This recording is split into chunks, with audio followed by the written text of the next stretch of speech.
Guess who got brands talking? Brandlive.co.za.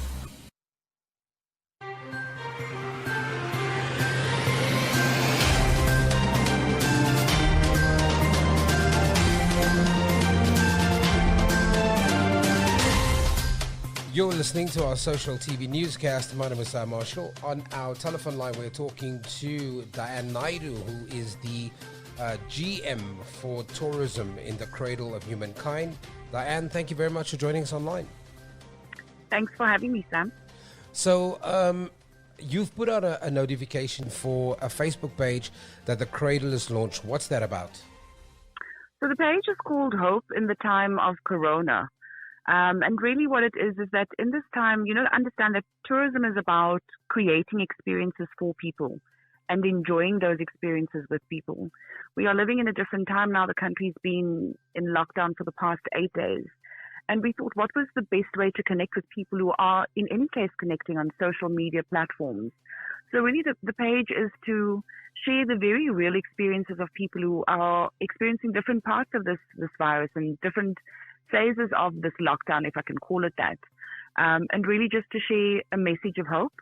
There are some people who are not feeling the hope much as we are, having maybe been infected or having lost friends or family. But really what we want to do is create a space, a safe space where people can engage and connect and remain connected during this time. I don't think a lot of people know how badly the Cradle of Humankind has been affected since this lockdown. Maybe in your own words as well, Diane, just give us a sense. I mean, this really thousands and thousands of people on a daily basis, on a weekend basis, bikers used to move through that space. Restaurants, hundreds and hundreds of restaurants. What is that space like now? Well, maybe if I can just go back to where it started. I mean, the Cradle of Humankind is celebrating its 21 years this year as a UNESCO recognized, acknowledged World Heritage Site. And from the time that it was acknowledged and recognized as a World Heritage Site, our government in Gauteng decided very quickly and very early on that they would use tourism or leverage tourism in the area as a social transformation driver. The area covers 54,000 hectares in Gauteng North. Part of it is the northwest, also part of Mohali City. So these are areas which were historically and still probably today very well known for its high levels of unemployment, high levels of lack of education. So really this area was identified by government to create jobs, to alleviate poverty. And it has done that over the last few years, last more than 20 years. What it means for people now is that there's job insecurity. There are many guest houses, restaurants, hotels that are about to shut down. I mean, if you think about the kind of numbers that people would take at a place like Misty Hills, where they do lots of conferencing, they've lost all of that income. And how do you sustain staff and how do you keep the staff not just employed, but motivated in a time such as this? It's completely unprecedented. No one was prepared for this. No one was prepared. So this really, I think, in speaking to some of the general managers and the owners in the area, there is a lot of angst. There's a lot of anxiety, not only from a personal point of view, but in terms of the responsibility that they carry for their staff, the duty that and the obligations that they have towards their staff, many of whom they've trained up from day one, from completely unskilled to skilled workers. Some have gone through the ranks and have grown not only horizontally, but also vertically in these businesses.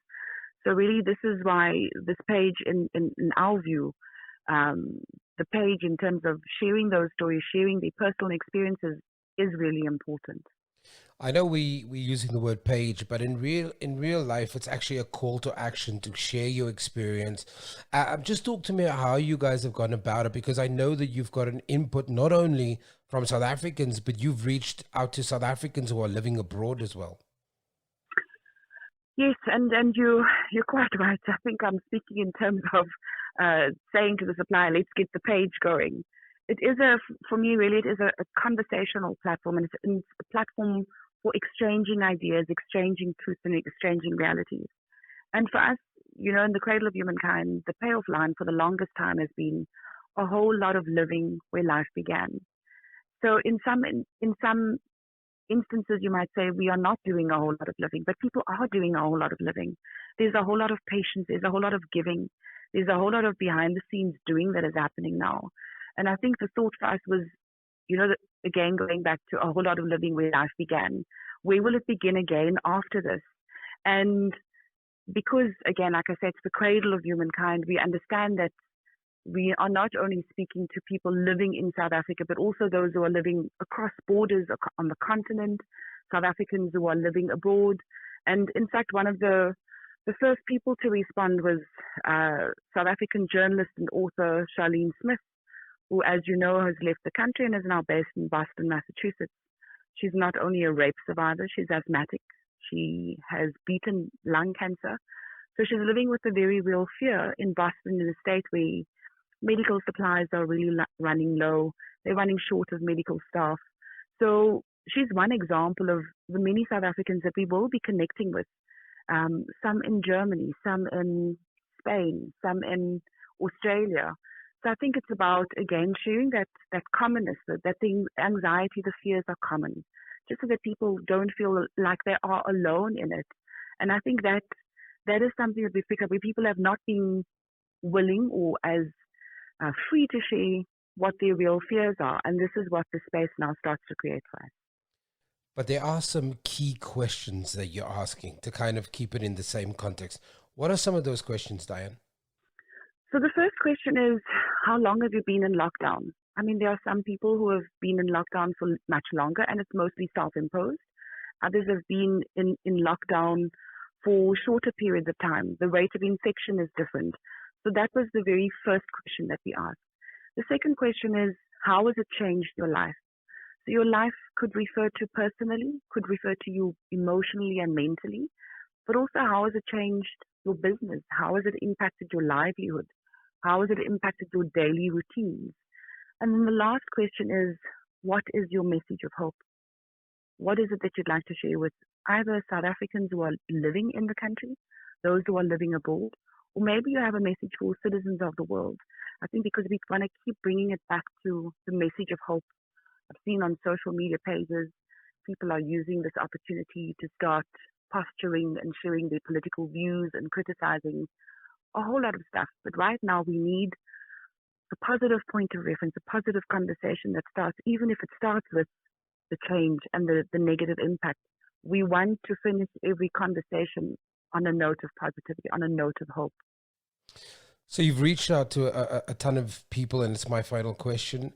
What then happens with this shared experience? Are you hoping that in the different corners of the world, people will then get a sense that we do share a common challenge, that we do have things to learn from each other? What's the hope with this platform? So look, I think I must start also with the type of people that we've approached. So yes, we are speaking to journalists. I mean, one of the other people who have committed to sharing his view is the former editor for Huffington Post in New York. He lives in Brooklyn. So he's living through it as we speak. We are also speaking to people who work in government, work in big corporates, but we are also speaking to people like an SAPS local station commander, a store manager at the local supermarket, nurses, doctors who are employed and who are frontline workers. And like you said, it is about the commonalities between us, but it is also about the connectedness. And when other people have learned, and those who are further in this virus, further stages of the virus, they've learned a couple of things. They've seen a few things. I remember seeing a letter from one of these Italian authors writing a letter saying, "Dear UK, this is a letter from your future here in Italy." And just going through a list of this is what we've learned, this is what we committed to doing.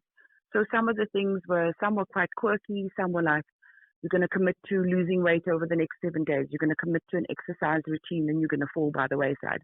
You're going to find yourself having arguments with your elderly parents to not go out for walks. So for me, the thing is about sharing not only information, but lived experiences and lessons, if any, can be taken from this.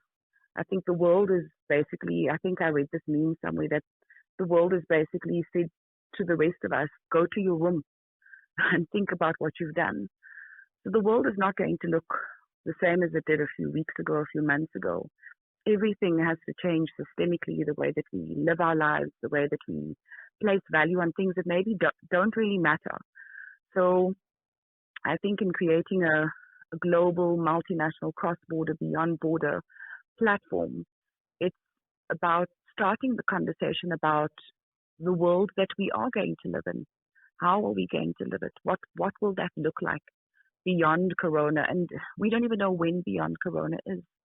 So I think it is important that from all walks of life, from all spheres of life, I think it's important to share those ideas and to share those perspectives, offer context to this new world that is now taking shape. Diane, thank you very much for your time. That's Diane Naidu, who is the GM for the Cradle of Humankind Tourism, talking to us on our Social Impact newscast. For more stories like these, go to www.social-tv.co.za, subscribe to us on YouTube, and follow us on our social mediums.